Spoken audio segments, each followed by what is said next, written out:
Okay, this part is about some of the confusions that some students have about the activities in Mr. Help .net. So let me clarify some of them. So first, let me open up Mr. Help .net, and again, let me log into a dummy account. This time,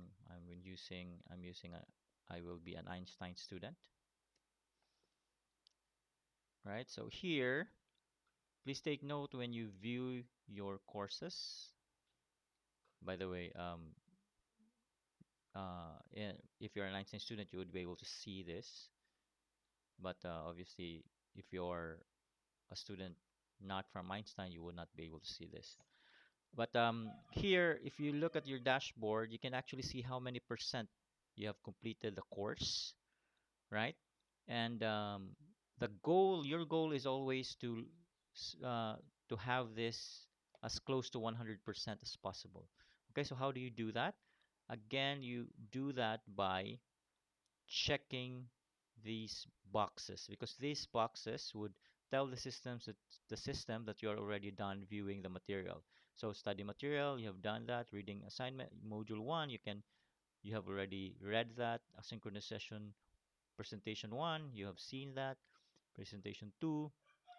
Now even this is just a label, uh, so that it's easier for you to see what activities are under it. So anything under this should be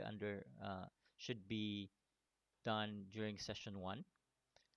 But even that has a checkbox, so you have to mark it that's complete. So I will just go through all of these, right? So if you notice, if I'm able to do that, I have checked most of the boxes.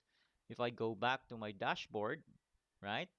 Now you see, instead of 9%, I'm now 38% complete. Okay, so the goal is always to have this close to 100% as possible, right? That's the first one that I'd like you to do. I thought I have already communicated that to you in one of the sessions, asynchronous sessions, but apparently not all of you reads instructions. So I have to repeat that. Okay.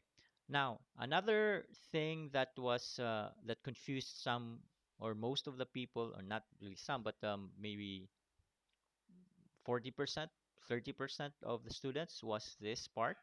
So they saw presentation. Let me go to week 3. For example, here they see presentation 1, module for module 2, right? They see that, and then you see the instruction: visit the website and study its contents. It visit this web page and study its content. After which, answer the accompanying quiz. So what does that mean? That quiz is this one. Okay, the questions. I'm sorry, I might have caused some confusion, but anytime you see this icon, that's a quiz, right? So what I meant by saying accompanying quiz is this. Some interpreted this instruction as the quiz inside the web page, which again, partly my fault, but um, since more than half of the students were able to do that, then maybe it's not 100% my fault. But anyways, um, um, what you do is you view this and then you do the questions. So how would you do the questions? So look at this. There is a prompt saying that you should belong to this section or that section or that section. And then there's another one saying that the activity module 2 presentation 1 web page and plate boundaries is marked complete. What that means is this will never be available to you unless this is completed. Okay? And so how do you make the system know that that is already completed? Well, by checking its box. So here, module 2 presentation 1, you have to check this box and observe what happens now?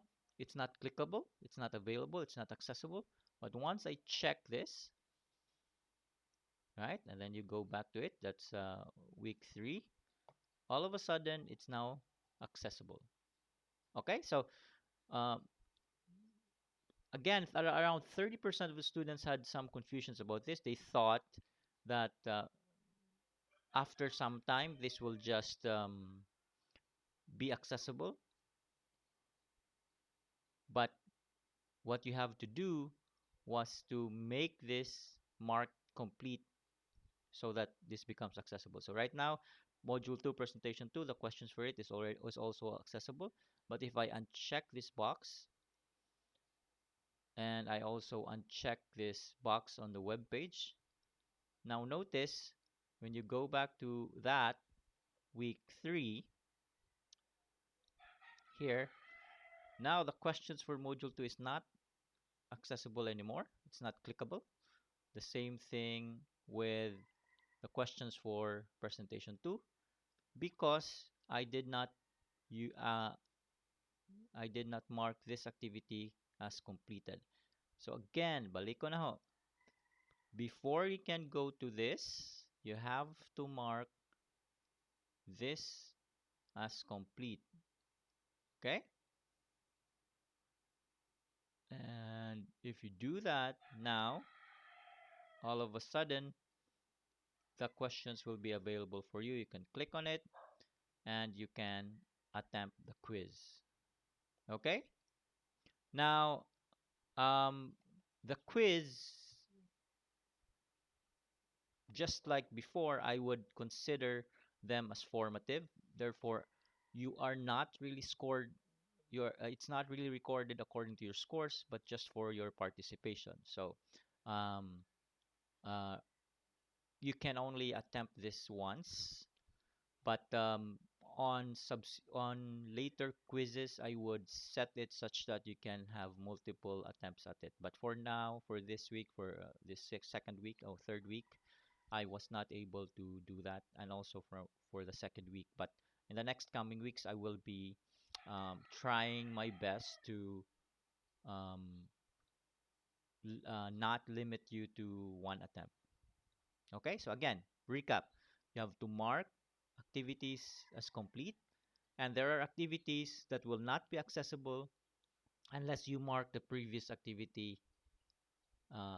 the previous activity that is attached to it.